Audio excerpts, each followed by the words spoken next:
ꯑꯍꯥꯟꯕꯃꯛꯇꯗ ꯃꯤꯔꯦꯜꯒꯤ ꯃꯤꯡꯁꯦꯜ YouTube ꯑꯁꯤꯒꯤ ꯃꯥꯏꯀꯩꯗꯒꯤ ꯃꯌꯥꯝ ꯕꯤꯀꯥꯁ NBSꯅ ꯏꯀꯣꯛꯅꯣꯅ ꯇꯔꯥꯝ ꯅꯣꯛꯆꯔꯤ ꯃꯌꯥꯝꯒꯤ ꯃꯐꯝꯗ ꯈꯨꯗꯣꯜ ꯇꯝꯖꯅꯕꯒꯤꯗꯃꯛꯇ ꯉꯁꯤꯁꯨ ꯄꯨꯗꯨꯅ ꯂꯥꯛꯆꯔꯤ ꯌꯥꯏꯇꯝꯕ ꯍꯥꯏꯔꯤꯕ ꯋꯥꯔꯤ ꯑꯁꯤꯒꯤ 763 ꯁꯨꯕ ꯁꯔꯨꯛ ꯑꯗꯣ ꯍꯧꯖꯤꯛ ꯋꯥꯔꯤ ꯑꯁꯤ ꯀꯔꯤ ꯑꯣꯏꯔꯛ ꯀꯔꯤ ꯊꯣꯔꯛꯄ ꯍꯥꯏꯕꯗꯣ ꯄꯨꯝꯅꯃꯛ ꯇꯥꯃꯤꯟꯅꯔꯒ ꯈꯪꯃꯤꯟꯅꯔꯁꯤꯗꯣ ꯄꯨꯡꯖꯥ ꯈꯔꯒꯤ ꯃꯇꯨꯡꯗꯅꯤ ꯀꯌꯥꯗ ꯅꯨꯡꯉꯥꯏꯅ ꯁꯥꯐꯕꯗꯨꯁꯨ ꯃꯥꯒꯤ ꯏꯁꯥꯒꯣꯜ ꯑꯗꯨꯒꯤ ꯃꯅꯝꯗ ꯇꯣꯡꯂꯒ ꯂꯥꯛꯂꯛꯄ ꯂꯩꯆꯤꯜꯅ ꯃꯪꯒꯩ ꯂꯩꯔꯝꯕ ꯃꯐꯝ ꯑꯗꯨꯁꯨ ꯂꯥꯟꯊꯣꯔꯛꯂꯤ ꯅꯛꯁꯤꯜꯂꯛꯂꯤ ꯁꯤꯡꯗꯣꯜ ꯑꯃꯈꯛ ꯊꯤꯟꯈꯠꯂꯒ ꯏꯁꯤꯡ ꯏꯔꯣꯜ ꯅꯨꯡꯗꯨꯗꯒꯤ ꯌꯥꯝꯅ ꯇꯥꯡꯅ ꯂꯩꯔꯤꯕ ꯃꯐꯝ ꯑꯗꯨ ꯇꯝꯅ ꯄꯥꯏꯁꯤꯜꯂꯛꯂꯤ ꯁꯥꯐꯕꯗꯨꯕꯨ ꯍꯧꯅꯕꯅꯤ ꯍꯥꯏꯗꯨꯅ ꯃꯁꯥꯗꯣ ꯐ꯭ꯔꯪ ꯐ꯭ꯔꯪ ꯈꯞꯇꯣꯛꯏ ꯊꯪꯅꯕ ꯃꯤꯀꯨꯞꯇ ꯁꯥꯐꯕꯗꯣ ꯃꯍꯥꯛ ꯃꯃꯤ ꯁꯤꯡꯂꯛꯂꯕ ꯑꯣꯏꯔꯤ 이샤시리 이띠익띠이다고 아이디야. 여름레이드나 이샤건 아이고 먹는 다이방라니 마마이가도 빡빡 타진자이 헤이 막내때 다이방니 짜나마기 마포마시 여름리 그야도 누가이라봐 강파기 사룩 여리 싱도니 하이제버기 와니 마포마시 파나 싸우이 파나 빠이 우아마디 우빠우 하이라 하이문 파이라바 가야슈 빠리 마코이기 마라이박 파바나 तसेंगना मसीगी मांग ताकलबा ताइबंग पाल नुमिदांग हाइबदुमा लैत्रबा मफम अमा ओइबनिना नुंगसाना तसारगा लैरबनिना मफम असिदा हौरि पालिबा उहाई वाई सिंग असि असुकी मतिक सावि हेक्ता फज्जख्रे मफम असि खक्तनि कांगफालगी सरुक मखोइना थेंगनररिबसि अतोमफम करीदा लैबगी हाइबदुदि खंग्री ताइबंग पाल असि साफबा मफम असिदे हेक ताबगा अकोइबि फिवमदु येंगले हायरगा हाइमन फारबा उहाई फज्जबा हेक्ता ngang मुल्लगा यानथरिबदो मदुगी माइकाई चेंचेलकपनि इसागोलतु सेलि सागोल नुमिन हुमनिगी ममांगदिगी महाक्सु उहाई वाई सि सारगा लाखिबदुदगी लेमलाई nga खरा फारगा सारकपदो मंगाइरि मदुदगी हेना महाकरिसु सारक्त्रिबन चेंचेले हायरगा साबबदुना मखुल अनिदु लामनगी हेक्ता हाइरुसु लुम लावी मखुल अनिना कोनबे Thumba ngamluidabagi mawngna tawi masi kari haino hairaba kanda pung haitoni ngangsingi ngang miram liengi pung haiton duga manaba nati laimai du po bi tabaga munbani makhul aduna paiba ngamhodabagi nanthagi mjret sekai मदुदगी थोगा मनम नुंगसीरबा हेक्ता सराम खोरांगबगा फावबनी मचेन मजे सेलगा साफबदु चारे सागोलदसु हाइमुन फारबु उहाई कया पालिबदु हेक हेकना नाइथोम सारी अरापदगी असोमनना कमदौरिबा मफम असि यौरकदौबदा फनियाम वाली मायोमिना तोंगलगा इसिंगदुदा मसा अनिमक्तुना खपतुना इरोइगा लाक्लिबा इसागोलददि Mayombina hausik khakdama mami simai masai moi tumboi oirum ahingi matam miram lendi oibanina masado inam nam silurabani hausik mami singlaka matam sida mahangsu thengari thambal gumba tharo gumba machi masida iyai sida satlaga leiramni basi madu uwada ma tasengna ngai karino tharo thambal swaida satli basibo laikam naklaba salani तसेंगना महाकना लाक्लिबा सिगसु लाइकांग नक्लबा मफुम अमदि ओरक्लबनि अदुबु साबबा होइना सत्खिबा लंबी अदुगा मखोइना लाक्लिबा लंबी सिगा खरा खाजिकि थैनरे साबबा होइना लैरिबदुगति मखोइना लाक्लिगा सि फनियाम थापनरिबन अदुबु लंबी सिमा फेलमता हाइबदि माइकै खाजिक फैखिबदगि मफम अमरोमदनि मखोइना हौसिक लाक्लरिबसि इसागोन लेकांग सोइदना लैरमलगनि मफम असि थेलबदुनानि थारो थंबाल कया साना टाउना लैररिबसि सुंसोइ सोइदना लेकांग नक्लगनि चलो खरा यांगना थौसिलो मफम असिदसु लैसिल कया अमुसु लैररिबदु उररबन लैसिल अदु उरिबा मखै महाकि मसादा लांगतक्नबा मफावी अरापदा करी लैरिगेदु खंगदबन assume मखोइना इसिंग अदुदा मसानिदुना हाइदुना थौसिलका मतमदा खंगप्रे खंगबनि ताइबंग मियोयबा ममि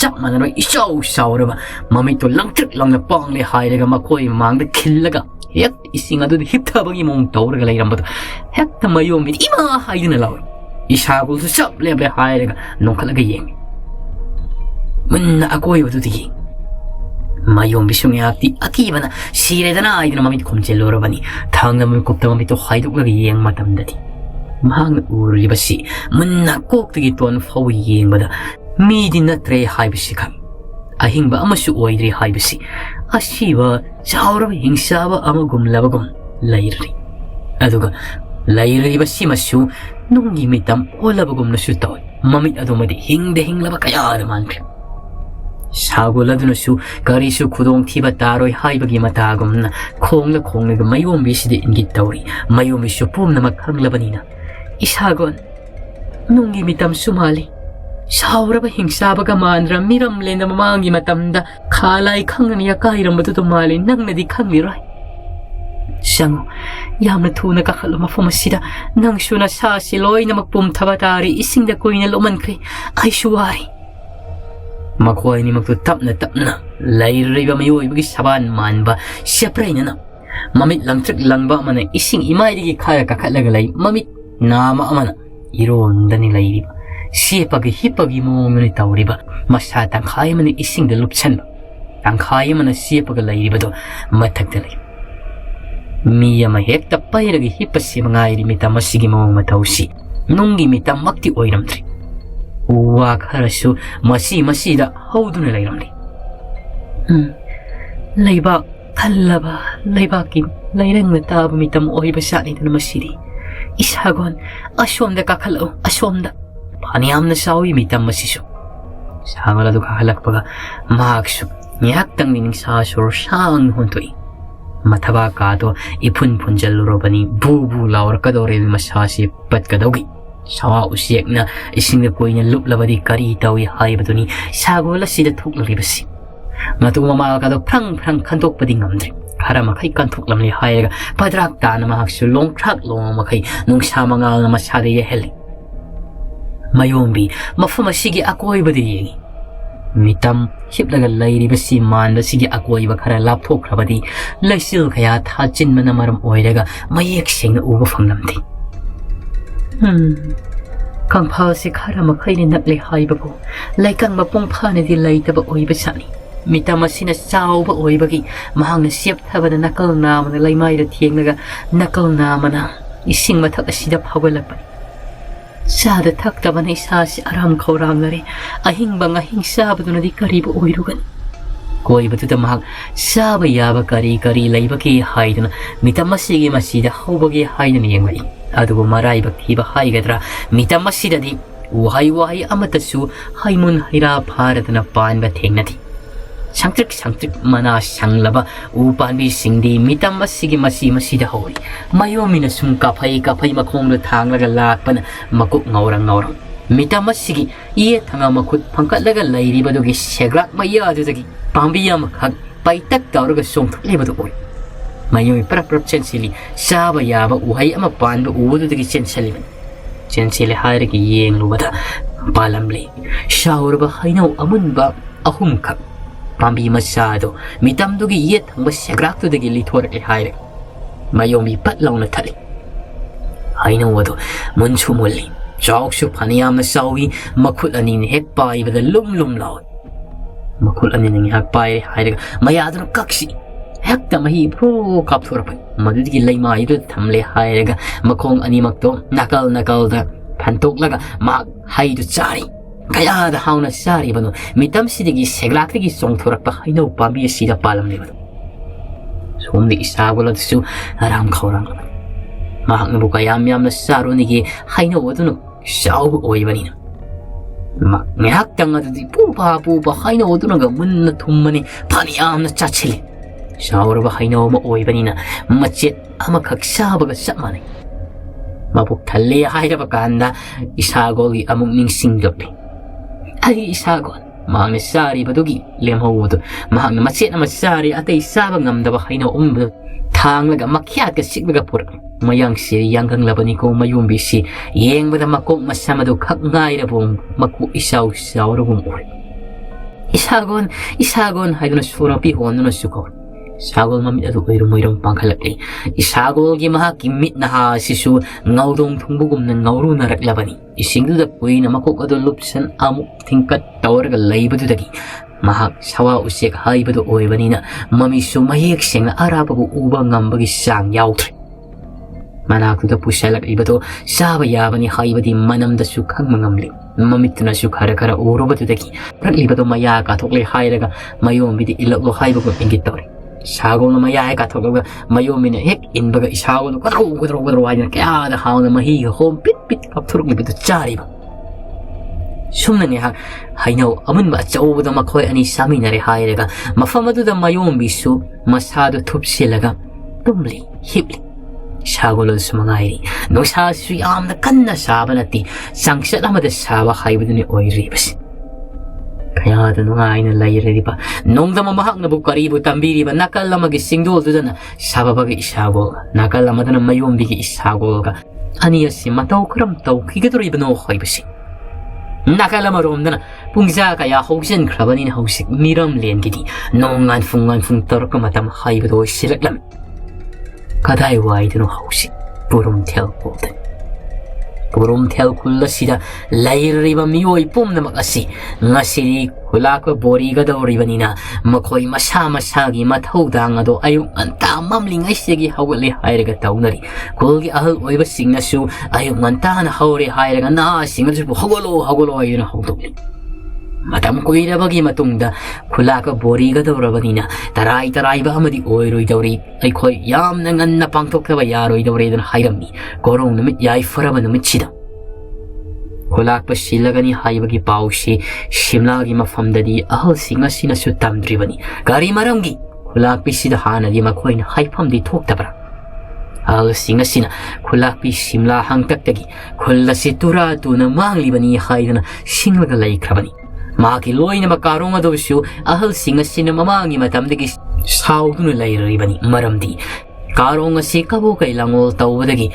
kulasi amuk mangan kibani siri haidana lairo magni hingduna lakibadudagi singa sina nangaitana layabaga kariga simlagi manakta sanglaga makoina hairuba tawdi Matam dili palaitana setki nong na mapung bahan ngalaglaba matam asida naha nupa singa do koi sen chanari kulak pa na bori gadrabani haidana ngasigi namisida pauthama yada si ingang ai so thena masimag ayaba mapiraga lairambadudha ayunganta sida kulak pi simla mangol gi fak aduda family hairaga wakal nungaitana suktharaga lairi petru aduna su simla gi manakta lairi Som imunga somnana majaru madi khulakpigi manairoi singaduga lairibani pauthawai wakal inung nungaitna sangni hairaga mangol machi amada fami aduga khulakpi nanai aina laksari basi kari laire bunga pauthawai ngasai nonga lamdaida ahal singe yahoro ngasidi boriga dauribani haiba wahai amakhakti taki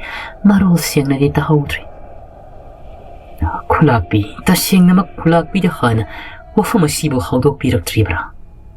Kari wafam no hairi basibo. Kula sige kulakpi, naung na bori do na silaragani haidan alamal singna, warip amalaw krapamari. Ngarang su, ay giinak talak na ay na kulakpo oy na numida ang wairam do da hairam. Kari haiba, kulakpi do ngak na, pagthamay na ngang libo do butari. Aina suyaki de kulakpi adubo inaw sothe kulakpu oibadu de yare hairi alamal singna su kari wahai akan basisin adro mangonda hai rabano khangti kulakpi ado maithong ado momona makhak tore awaba maithong amapuna phare aishu wafam ado mag hogdok ningdana lairabani adubo alamal singna pangtok pirak ibasi Aigi awabasi yung mangamdabadagi oirini. Maming tagi kulakpi oidna ay na laibadagi. Kul si turay iray sa laribani. Yam na paraba ahalamal singna silag paporamni. Maduda masama su oiba ay koy na su sharu yapam tuy. Kulakpi. Ay di kulakpi dagi hina matiksaba. Mapi mapa oiba oibi amatan. Laigani haibasi kul si datasiti. Nanay ay kulsigi ahalamal singna chili base yaning di kulakpi Shimlana karigi yaning ribanu pauthamay khairigi pharabadini yengu hay nang sukhang libaduni kulsida kulakpa yauduna matam koina kulakpi na panba yadi ay khoi pai pugi sanarakpadagi hauna kanana khangani kulsigi akoy wada aki tamnaray kaya puna pirak libasing na si Khulakpi aihakna mamay makok phangna khul asi palambagi oirambasi yai. Yamna phare ai madumag ahalsingna haibiramdaba tarabasu aingonda waraw puklawdu madi laiteda. Ahal lamalsingi yamna faraba khongthang amani haidna aidi khali. Khulakpi adumag oire hairaga nanai agi wakhalse irum lumjadida. Sumna wari sanringaida ahal lamalsing khara masu khulakpi gi mayumda changlibadu uri. Ibema khulakpi Shimla Mama ikura sing kakapiro. Yare kadrabas. Bema shum taubani kul sigi nauna khulak pa ama bori gadawri.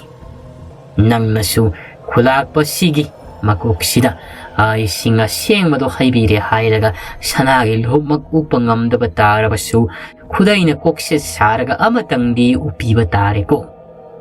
Simla su haraw na hoy ahal lamal sing na haibado magtawsage nasa ay hakna hay na nakunkri. Wa makataramde adumak ahal lamal sing na do sibon ngang na rihay nga magtokri. Chumtaw na nung sana ga kingarag laba matamasida kulag pa nauna poriri. Simla do matamoy nung dadi karam na din nung ayruganigi. Adabu masi tawdraba yadraba afaba lambida kong thangzilakliba niyadana khalladana masana pumna magado yajaram. Tawbudabu masi mamahaki pamasi malokhokiba tarabadi kullasi thadoklam machanupi apisanagi manakta lemawriba punsiya se masanupi nungsi saktamdo yengluraga layruragi haidana khankrabani mahakti. Kulsigi nipa nipi nupi angang sing pulap na machi masida tabak daw na rin kulsigi wang madadi amate hentok nati. Kaya kay jausyo na su kariba thokadriba miyam nga sil marang tawgadriba su buhay na seksin na ako iba duda set na siya na ribani. Mahay nga silay zaba kara na saklay na masusin ga daw rin. Siya nga di saba yaroy daw ribani na makoy machi masida tanaba mana masing do putok na rin hayraga haw na saklay na masin ga daw ribani.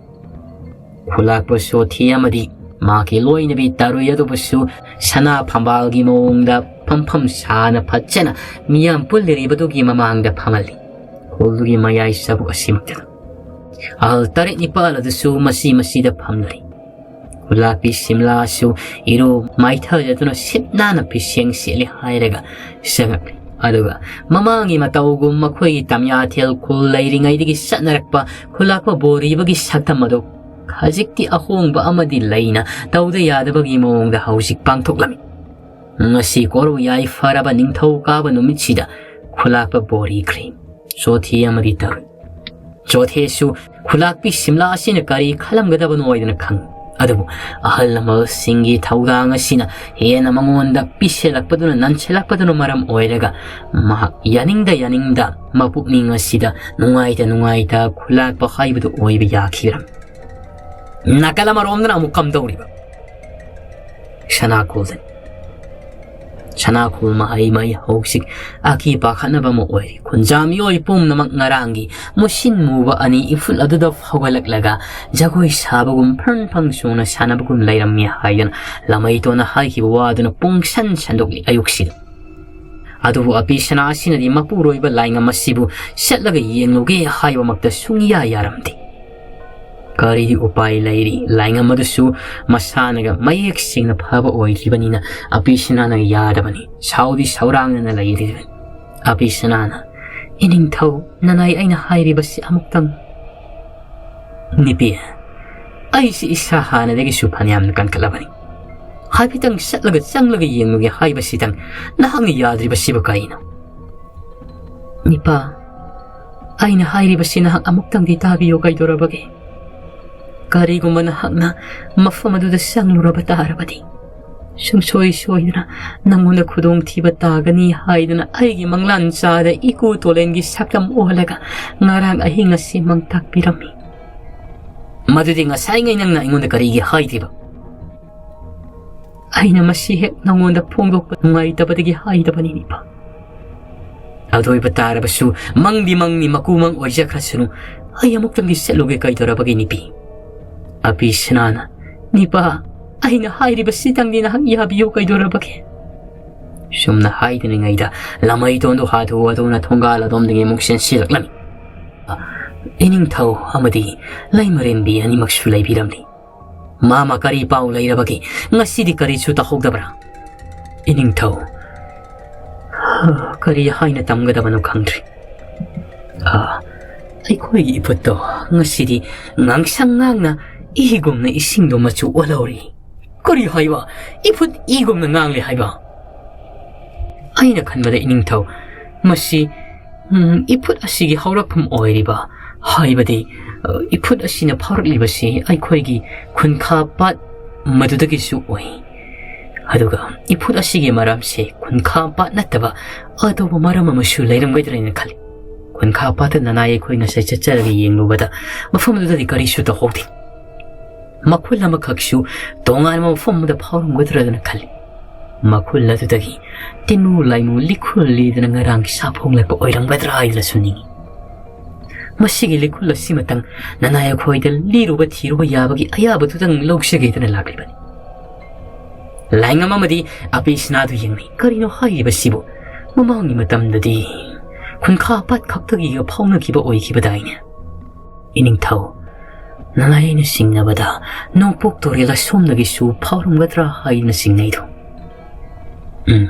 Pari Mamana Pamli Baduma Amuktang Likul Libirusu Adabu Nongpok Torela Sumna Setlabadi Kaidung the Mamo in a Kaubigan Amaiba Tolen Yimanaini He Lyrel Linjau Angoba I Koigi Mang Sapong Bira Umateng Pangbira Ro Hide and Nizo Mang the Soy the Namaki Nakoigi Mateng Panglakani Pagan Ining Tau Nanai Chacharaki Hairaga mathun thangam khai sen khai lamai ton laingam makok ta makut haplega le hui kari karam tawri bano haibado mahak su khangjedi kanam tana khandi makoi gi khullasida kari oirak liman lai mathi bu fonglak libra natragan tungana makhullama lairaduna wang magi makhuladuna kari ta holak libano haibado khangda matam dilli palaitana domak satkibana nungthil sapuki matam oiselakpada ngasai makai makoi nongpok turela sumda laklariba lamai to namadin nipa makoi manga ado haujik phauba karigumba singnaningai oiba amata phanglamti phaniam sangna laklabani makoi turela dugi nongpok maikai pa lamai to na inausa karigumba matang shongi ngasai ining thawna haibado haujik khakta ningsingai kari oirabagi ni tada तादुना निक्सिंग बिरिमक्तो हेंगता सोनबियो अदुदि नखोइ मसि लेंगदना लैको हे लाइरे लिंजाउ अंगौबा अमाइबा तोलाइनगि मसा लाइंगमगि मनाइनि आइखोइसे आइखोइगि इतेंग पांगबिरलो मांगदा साफोंगलरो हे लाइरे लिंजाउ अंगौबा आइदना लामाइतोंगि मसिलदा सोनखिबदा लाकमिनारिबा मखोइ मंगादो पाक्थरगा मख्लाक निक्तना लैरे करिनो तादना नांगा सोलिबदुबो हाइदना महाकि कितंग मखा ओइबा ngaktiनि lakniba angambi amate yaurakthri lamai ton nakhoi to minalayu ai khoi gi ining thon hairakpan sumne khaibaga makhoi ni leiriba turen bala nongpok asum digi ithak ipom na aine ektamu u haid makhola magal loina makhoi ni leiriba si manak tamna lak lail angobodo makok phang launa tingkalakli makhoi atai do khangpre khangmani akiba ma sopoi matam kuina urudrabaga oibani he lail angoba ai khoigi khol yai makta da laiba lining thau lai embi anigi sangle na dugi iput phauri bado madugi likhon nong pok torela sidagi oibra haidana su yengba laksaban laingam gi manai roi ngai khoise amuk tang gi mateng pangmu yu ining thau na ya thang tau thabirak pani lai kok ado kasum ta haidi kasum khomde makhoi taruk adu da muna yengli Duga maki matung de ilaklo laklo haibagi matagumna laire laikok asigi mahaki masa pareng ado haipet imai digi phawgalalaga makok ado nongpok olaga laikri lamai to na thanglabadagi la ochalasi la oidin ingita shauraba lairel dugi mage sakdam sabala do ising digi khaji phawgalaga tawraga laibaduda Maraibak ahumna katli hairega makhoi lairela dugi mathakta tongkatkai Thanglai kopta lairela jara haidni singa du desatibani makhoi taru adu lairela dugi mathakta khongni naduna tongra lakli phaniam sangni ni satkhiba Loren bala sigi nakal do sumi yengrobada lakli bani pa singa do tu sungkhiba khangau dabani Karino oiramliba moto asibu asuki matik songlam ledana aidana makhoi sukali. Paniyam sangna laire linjau angau sina puri. Pumuki mayani makhoi upuriba. Thangnomi kupta torela sigi mayai saw maktada moina lakliba sida chawrba komjau maka huthaduna leiramliba do makhoi na uri. Koma sida ising kaya suru haidana tathari. Madu ubada makhoi sungakpada kham thengkri. Laire linjauduna komoina torel mayai sida huthari badugi mapanduda sap lepli hairaga makhoi singda asumna yawa pok saraklami. Taibang tamba oiba nakhoi tarumak urabra mahangda lairiba komjau sidagi. Nakhoi gi khulgi khunyai maktada lairiba lairembi iput aduda masigi maram phaun satkrabani. Mafam masida lairamba tinu laimu anikhak nakhoi gi khulda phaukrabani. Aduga ising ipaurak liba ifut aduna nganglainaba machu olibagi maramdi nakhoibu khangsunu haiduna aigi sama haksangdagi ikheng laimu tahanna isingda tilankhibani.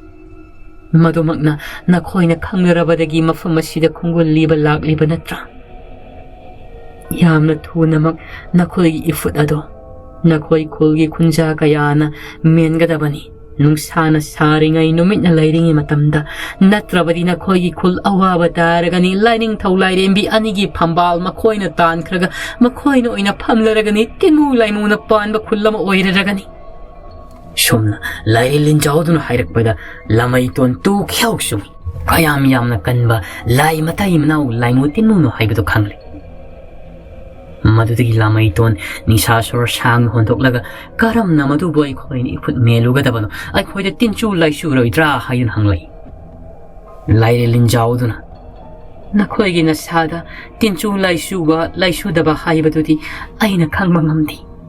Kulgo koliba phamba langa hausik lairiba lining thau lairembi ani na khoina ni so. Numit singum yamsin krabadi nongma haujin krabadi sungsoi soiduna lining thau lairembi ani nonga khragani mafam madu tinu laimu matai manau ani maktuna pal hauragani. Si hairaga lilladu samai lairaga makhoi mafam sidagi makhoi lakhiba Sanakhulgi manak yoromdai turelgi mapaladu tamna pudunul chatkri. Matam di lepalaitana jara aiduna haujanki. Yasang lakpagi matamda lamaiton amadi makhoi ni pana singa pumna khanari. Lamaiton gi mayumda. Mama, wafam sibu ining thauga tanadrabadi kamdawani. Yadi, wafam si ining thau khangan bayaro. Aduga hiram sidasu ining thau laingam yahan bayaro idori. Karigino hairibadi mama, masida kariya kaiba laibagi. Aina haiba sinakhoi munna tau.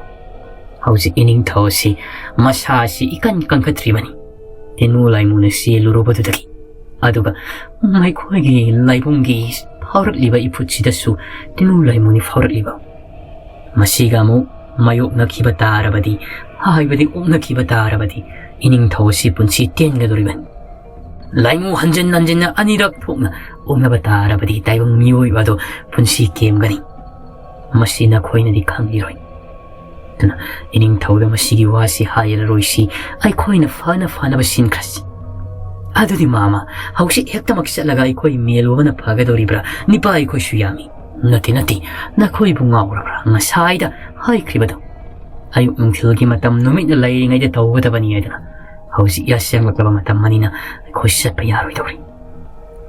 Adubu mama amaiba tolena hantak laklambadudadi lining thau lairembi anibusu phasena madayam badaini maduna Sanakhulgi nongsuk longi chinmu laimu saphung lambadugi lining thau lairembi anibu tairambanini. Masida saphung lakliba tinmu laimu sidi nongpok turela somda laiba tinmu laimu ne edranga saida hairakliba Skangreda mama lairam tilamgi maramse koku ngawida imanda manawa hekta khallida. Kadaidigi manarugadoribano. Lai fatabadi makhal yami. Lai afawadi puksel khoisel amanama chap manabani. Tunne hayeng numit na kingar ka matamadudani ai khoi satlarga madugi iful adu meluragadabani.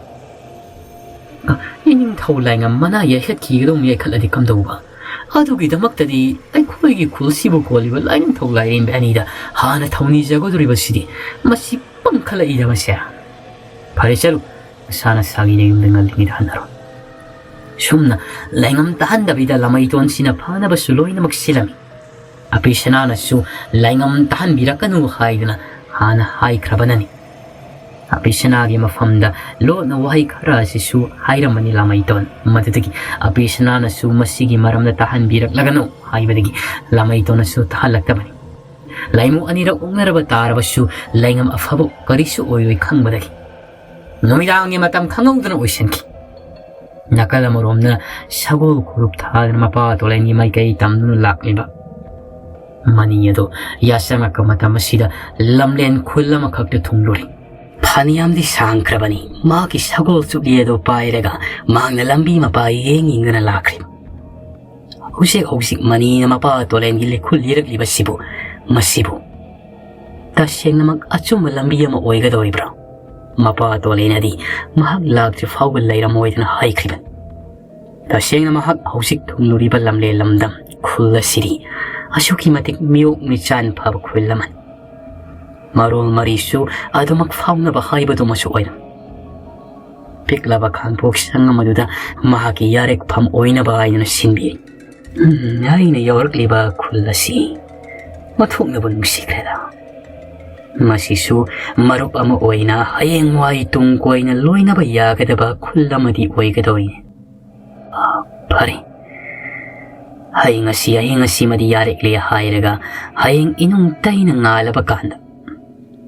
Mafamasi tadok na chalagi, aduga hayeng way ay na. Karigumba kodong sarabadi, mafamasigi may kaya si dalag liya hayraga, marup irup sana na. Nungay ni hekpun masumayay, loy na tinabasu hek mayay na nako. Sum na lay ni ngay da, masak mataw siyang ko labi lay sabi ang makagsangay. Ibong, look habiradra. Isal, hoy, ay sak suyam na lamli, nasay kay kang na ay hydraban. Karigi ikay riba ibong, isal hoy gikul sidi miyok misan yam na pay. Aduna haibadi asa thakaya su ay lakbadi ki pizza redana ay nagapukasawan bani saksi thuna lam na tawradi bani. Sakto yaragadi san asumay kaida pusan biraki haibra saklaman ay sasi nasaydi ki saram tatlaraban. Yagani ibong pusan jaraki hayra paglabak laamada saksayong pulap na haplaga. Thongzin pandu da ngasay kay ngayraga layram ni boy pusalakli lamyay da tham aduga mani makungray sanek da phamthare hayraga pusalakli bado makut to hamtuk laga chakom chaw na git ek namman maduri khangauda sakhom tare chune he ukpa hawrpa mani masasi makuk marang hawrpa na tawri Maki mamang oirap kara chathok laga thongzin padu de leplibi masak mathaw sangkho lebi lai sabido maya do kathok laga mani na sari badu momon nok ni yingli mani makok to makut nam na pairi hairaga ichal ai kok siam na ngawri ising khajik tam thakse ge ba hoi ibong hairaga pata achauba murai na raba amada ising aruba kallaga pisalaglami Mani isingado chak payo makut aduga pulak makut ani na paisali. Singado di yeng lobada nang laupa miyoy bagi igom na uwi. Madudi ikang na singado tadakri. Ana saram liba la matak aduda tadari hayga mani hek ta parak hayda na longklak lo na tutakibani. Gyan menta kiri da sing na mahag layam liba mafumsi miyo michan yam na fabakul oy ribra natragana. Ahing sabuki matam nakalamarom na nakamdawi amay batolendo magsaur ba singsaw dugi singdol pagta family hayrega hausik may kay sin matong yang magpadam kangli mahagna sababado hausik maang taklaba adugum laba layrung len hayriba taybang pala duda layri hayba Masano pi Mayombina asibu sanging amagal loina mafamasida satkibado masana hanjarak siniyan layribani adubu sana maki shababado su karisu kudong tiba yaudra mafamadu de yaure kanglabadagi mama ibatolin mamit pangtorakli ปังเครดก็มาสิยังงักเสียมังตักละบัดไตบังปาละดูจ้ะถ้าจิลหายเลยก็ไอ้น่ะสังยิงตัวริบะสานุปีลิคุลละสิมังเนี่ยลีเนี่ยบะก็มาสินะหายิงการีบทุกละก็ตัวริบะมาคอยอันนี้สิมาฟังมาสิเดสังคราบดีทุกละปัสสิมายารวยตัวริไตบังมีโอยบะอามาคักสังคราก็ทุกละปกิลัมบีดีไอ้น่ะพาตุนะทำละระบันมาคอยลอยนะคิบุสิกตุกันลอยนะอาดูมาคอยอันนี้สูคราบันีนะมาดิขันท้าอุบตายมาคอยนะไต้บังปาลตุกินนันทอรักละกะมิรัมเลนนสิดาฮัลปังอัมนะบะลัมบีอันนี้พาละกิโดไต้บังสิเมมามาปูนันไอไอนะสานเจริบะอิสาสิกิสังยิงตาวริบะปุ่มนะมักอาศัยไม่ปักอันบิวโกมาหังตักละบะไต้บังปาลไอมักสูไต้บังปาลตุตาอาหุมลับทุกนะสิกิบันิโกเอาสิไม่ปักนะไอ้เนี่ยคุดมสันปานมังงำลิบะแต่บางปานมายังกิมารักตะกี้มีรำเลนสิขับตันหายนะมามีอามุกเสียเสนวิชันครีมาทำมาสิดาขังเอาดนะอามาอีบะตัวเลนไล่ริบสิบุกานากงบ้ามาขับนะฮาราปดิกิยังกักปุกมนะตอริมานี่มาฟังมาสิยาโกอีบะดามาปุฮาราปดิกิยังลิบะอามาอีบะตัวเลนดีมาสิกิมารัมดาอูรุดริบะมาซาดสามิลพังเลดริบสิMamang ima tamda, manigi matong koin inaramba, tam tiraba kuklen yaudra Yaitamba dani. Manina madugong laba taibang pala da sangkiba dagi. Amay ba tolen gi mangak to ina, makitilak lari hayraga, ako iba da senaraga lagi. Makisagol musin mubiya to na, yeng liba mit yeng adu da, pum na magmahak na sukhang mangamlami, Yaitamba sina. Makutatang sang musin mo do, sina payraga mahak. Tolen gingak samtang na masiboni. Sagolad na muna iyang libato kaktaray haibagi matagom liyak na laikri. Tolen na di masipo na masana kangriba na maram karigi. Yaitamagi maram na mahak na laimi talagi iyang bada pisang taret amuwa na tokhiba na mangtasing na kangundaman. Nakalamarom na nakamdaw riba ahingi mata masimak tada. Sanakhulgi hektamag akibagi konsel kayani tarakliba laibong adudaki. Lai harawada harapadagi maiba maibine pena kong na laibaw siya ko isabagum na taubagi mong tawri. Konsel adu taruwada laingam di tumbayada na laimay dito kong raisa na pamlaga nung sana ito na lairariba. Maadi karibu kang zarugani masigi maramda. Kangre haidu na su masima di tokpa yaroi dori, laraga setpa su yaroi dori. Maduna laingam wakal tare tara tok na kalle haira matungda hayingi namitari ayuk ngantane yahore hairaga ke loi na bi abishana si kangandana laibunga sida salaga kari karam tawgi haibadu yang toge ke kal. Adu maktum na no ngankri. Haina kibagi matung inna ayuk nganta sida. Laingam maki loi na bina maning da thaba ingkang tawringay sakhulgi thaba ingkang loi salingay shairi ba singado masamaru singtok le hairaga laibong adu ki mai kai tamlai. Laingam na laibong adu ahan mo kong tangjela ka matamda kong ya sida yetom na yubugum na sayna ko lamadi pauki bani adu na siyungluti. Prap laibong adu ki lining tawlay imigi sangle nagahana sangla kai. Iput pauriba Mafam adu na lakbani uri ngangsangang mo kay ikiang na saykatlaga lainam libat. Madu uwa da laingam tudisong. Tang na mamikopta laingam mahakim makut yet tangba oy tangba anido matik miyay fudok laragi haibagi matagom na maygum na ngangsangang silakli kutum ta silaga makiasikli hayraga laingam. Mamit managa do sang na palaga ifut adugi ising pawalagli ba Mafam adu da kutum madimak na tiling. Lairin bigi iput ni haida na kangnariba sida matik mayay fudok ni ifutu da kutum masina arayang pangal fudok laga tiliba sina maram karigi iput asim melagi haibagi matagom.